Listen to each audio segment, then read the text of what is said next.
दोस्तों, क्या आप सोच सकते हैं कि आज के इस जदीद तरीन दौर में भी कुछ ऐसे लोग हो सकते हैं जो काले जादू, अमलियात और जिन्नात से वाबस्ता हैं? क्या आप जानते हैं कि काला जादू क्या है, कैसे किया जाता है, इसमें शैतान का क्या अमल दखल होता है, या फिर आपने कभी ये सुना है कि मौत की हांडी कैसे चढ़ाई जाती है? ये सब बातें सुनकर मेरी तरह आप भी घबरा गए होंगे, मगर आज हम अपने नाजरीन के लिए एक ऐसी कहानी लेकर आए हैं जिसे देखकर आप भी हैरान और परेशान हो जाएंगे। दोस्तों, जब भी जिन्नात को काबू करने या काले जादू या फिर अमलियात का जिक्र आता है तो जहन में बूढ़े उम्र के लोग ही आते हैं। लेकिन इस बात का इम्कान बहुत कम लगता है कि 14-15 साल लड़के इस किस्म की भयानक सरगर्मियों में मुलव्वस हो सकते हैं। 16 फरवरी 2017 भी एक ऐसा ही दिन था जब सबसे पहले पुलिस वालों को एक 14 साल लड़की की लाश सड़क पर मिली, जिसकी हालत बेहद खराब थी। ये जनूब मगरबी ह्यूस्टन का इलाका था, जहां पुलिस को सोफिया नामी लड़की की लाश मिली, जो मार्च 2017 तक नाकाबिले शनाख्त रही। पुलिस के अमले और इर्द गिर्द के लोगों के लिए ये बेहद हैरान कुन वाक़या था और फौरी तौर पर यह जानना मुश्किल था कि इस लड़की के साथ हुआ क्या है। थोड़े ही अरसे के बाद जब पुलिस इस केस की तफ्तीश में मसरूफ थी और एक 15 साल लड़की के लापता होने की इत्तला मौसूल होती है, जिसके बाद पुलिस की कार्रवाइयों के नतीजे में 16 से 17 साल की उम्र के लड़के पकड़े गए, जो शैतानी सरगर्मियों में बुरी तरह मुलव्वस थे। ये दोनों लड़के कई तरह की गैर कानूनी सरगर्मियों के साथ साथ मंशियात और काले जादू में भी मुलव्वस थे, जहां उन्हें अपने बुलाए गए जिन्नात के लिए एक नौजवान लड़की की कुर्बानी करनी पड़ती थी।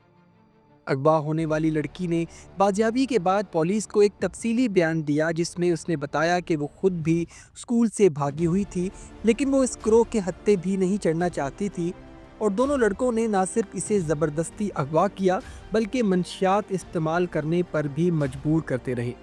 इन लोगों ने एक महीने तक इस लड़की को यरगमाल बनाए रखा और साथ साथ जिनसी ज्यादती का निशाना भी बनाते रहे।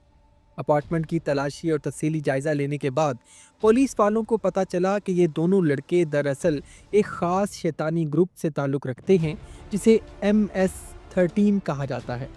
इस ग्रुप का मकसद शैतानी कुव्वतों को बुलाकर इनसे राब्ता कायम करना था और जिन्नात को अपने कब्जे में करने के लिए वो उल्टे सीधे कामों में लगे हुए थे। जिस लड़की को उन्होंने वाह कर रखा था, बहुत जल्द वो उसे एक शैतानी रस्म का हिस्सा बनाने वाले थे और उसके तहत इस लड़की की जान इनके आका शैतान के आगे कुर्बान की जानी थी।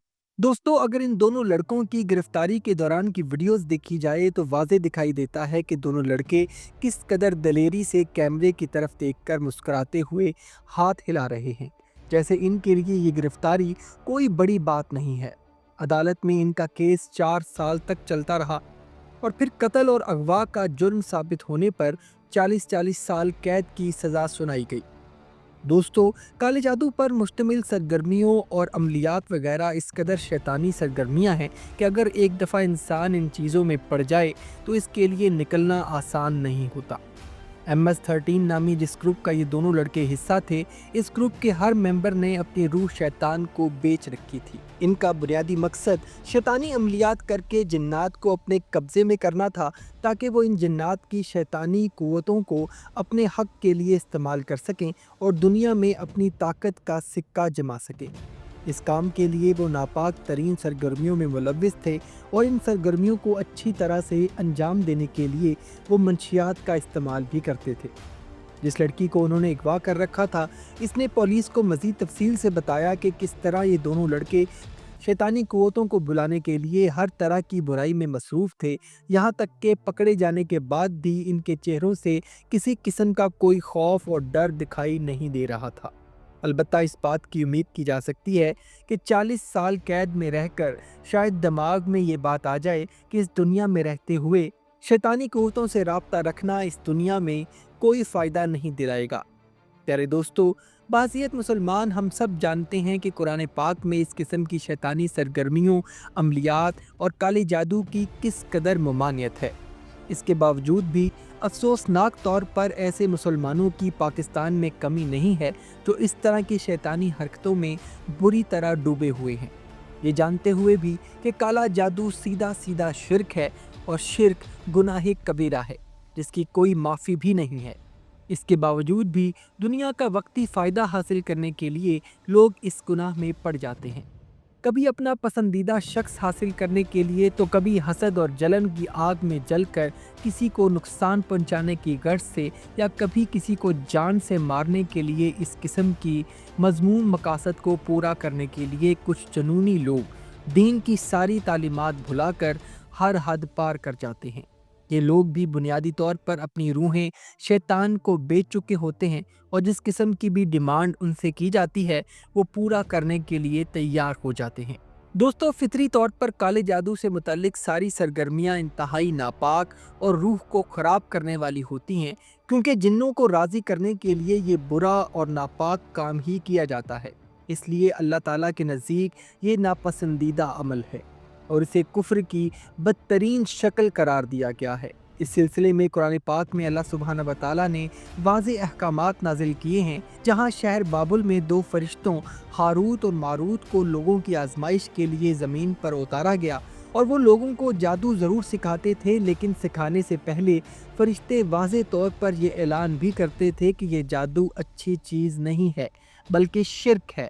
اس کے باوجود بھی لوگ باز نہیں آتے تھے اور ایسے عوامل سیکھتے تھے جس سے وہ میاں بیوی میں جدائی ڈال سکے۔ یہ سارا واقعہ قرآن پاک میں موجود ہے، جس میں کالے جادو کی نحوست سے اور اس کے برے انجام سے ڈرایا گیا ہے۔ اس کے بعد ایک مسلمان کے لیے کوئی گنجائش نہیں رہتی کہ وہ اس قسم کے کاموں میں ملوث ہو جائے۔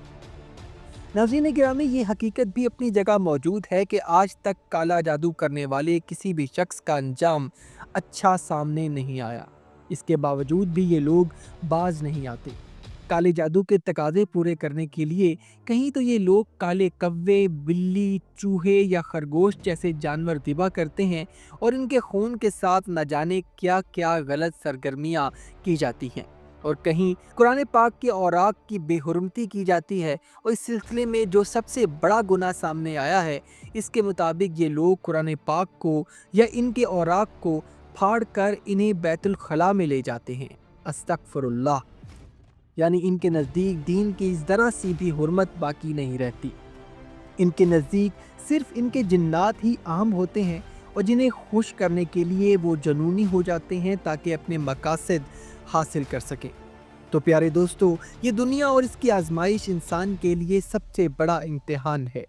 دنیاوی فائدوں اور دنیاوی خواہشات کی آزمائش کا مقابلہ کرنا ہر انسان کے بس کی بات نہیں۔ اس سلسلے میں ہمیشہ دینی تعلیمات کو مد نظر رکھنا چاہیے، اور اللہ تعالیٰ سے دعا کرنی چاہیے کہ وہ ہمیں کالے جادو کے شر سے بچائے اور ہمیں نیکی کے رستے پر ثابت قدم رہنے میں ہماری مدد کرے۔ آمین ثم آمین، وما علینا الا البلاغ المبین۔